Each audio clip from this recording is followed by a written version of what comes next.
The Merriam-Webster Dictionary describes passion as an emotion as distinguished from reason, and an intense driving or overmastering feeling or conviction. It is our great belief that one man, Mike Scheidel, and his team are the personification of this definition. Their drive and overmastering passion for automobiles and education is both intense and undeniable. Through our lenses, you will see this passion, a museum named the New England Auto Museum, how it started out, where they are today, and what the future holds. We met with Mike and his son at their home in Burlington, Connecticut, which currently serves as Mike's home base for his collection of classic cars and heavy-duty pickup trucks. We sat down and spoke with him about his passion for cars, his passion for education, and how the museum came about. So we thought, well, wouldn't it be great to, my wife and I talking about, creating a museum and education facility, something where we could teach kids, young and old, on the automobile. Connecticut's rich with the history of all manufacturing types, and to bring some of that into our museum. For these students that are graduating, and they may not be college material, but some of these guys with hands-on, and my son's one of them, hands-on, you give them a little instruction on how to operate a CNC machine or and they can make a real good salary doing that. So we want the kids to know that there are options out there.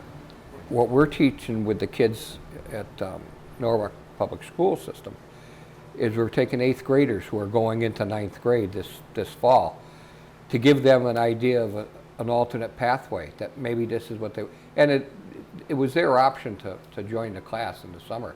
Yeah. So I think this is the start of a very good program, one pathway for us. When this was off the road, I would come down before school in the mornings. I think I was like 6 about. I'd get on the bus at 8:20, so I'd get up and wave goodbye to Mom at 7 o'clock. I'd get dressed and I'd come down here, and I'd be putting this together. Now, I didn't do it right, but, I did it, and that's kind of the important thing, is that you have that drive. Even though you don't know how to do it, and even though you don't do it right, you still have the drive and the passion to do it. Well, being my passion, I had sat and talked with a few friends, business associates of mine, on the concept of putting this together.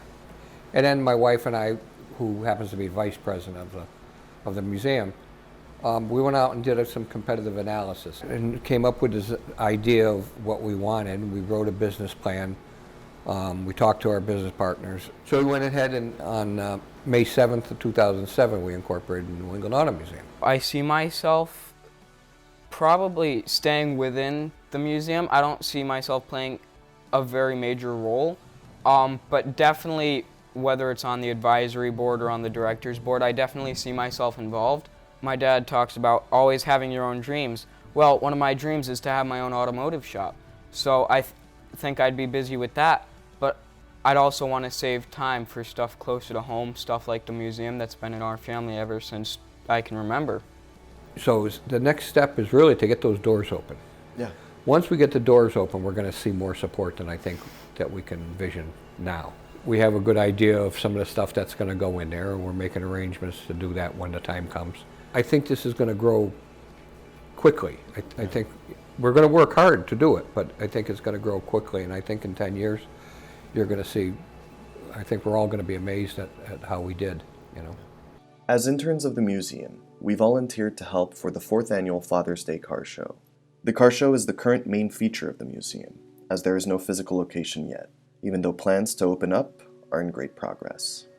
During the show, we met with show attendees, those who had entered cars, and museum volunteers and staff members.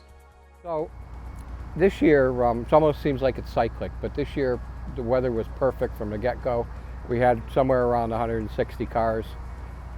Just an absolutely beautiful day. We had a new food vendor this year. I think pretty almost sold out of food.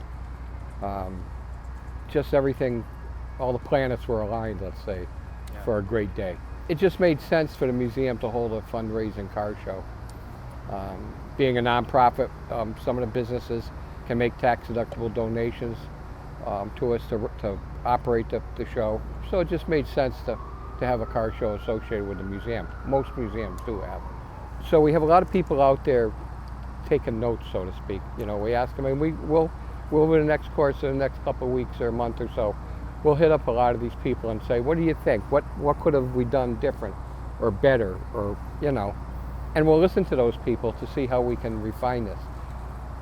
We've done that with other shows that I've put on or assisted in putting on, which are several, and that's how they become more refined.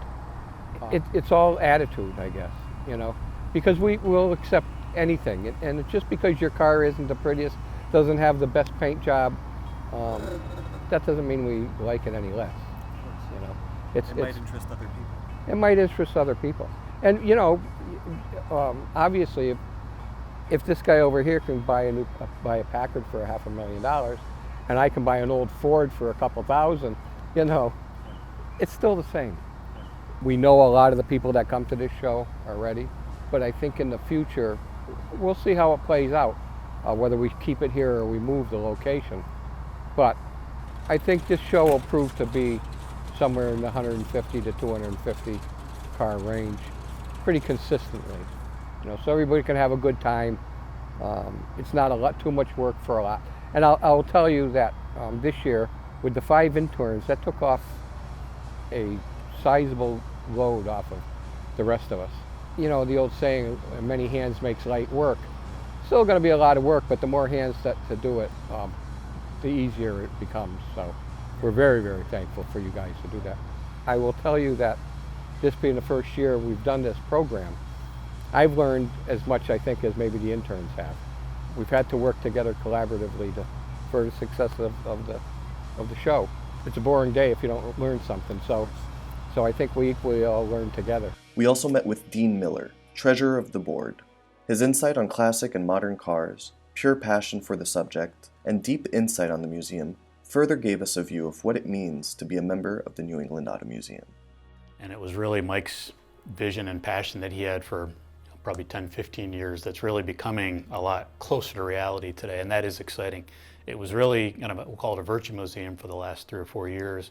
We were putting on educational programs on other people's property at, you know, Lockwood Matthews Mansion for the car show.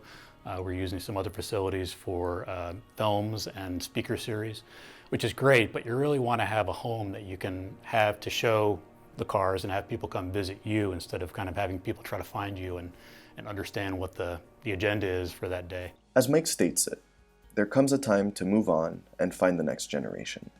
That next generation is embodied by Scott Gilbert, owner and operator of Blackbridge Motors, an automotive restoration garage based out of Norwalk, Connecticut, that has been instrumental in the education aspect of the museum.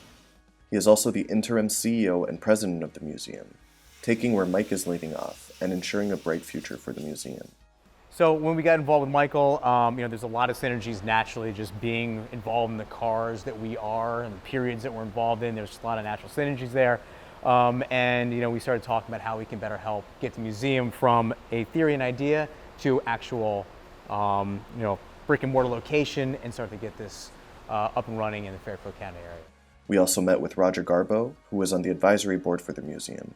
Bob Sharp, my friend Bob Sharp, brought me in originally probably about 8-10 years ago to be on the advisory board for the museum, and I've been, you know, peripherally involved over the years and you know, working with them on some various events. From what you think about when you hear school, we want to offer solutions for kids that are of driving age or of the age where they're thinking about a different career path or something that is not necessarily geared towards a 4-year private university, but just how can we give back, and not necessarily just a trade-focused manner, but how can we be more thoughtful about using hard skills and being good with your hands and being, you know, conceptual in different ways that leads people towards building things and thinking of growing things, you know, organically.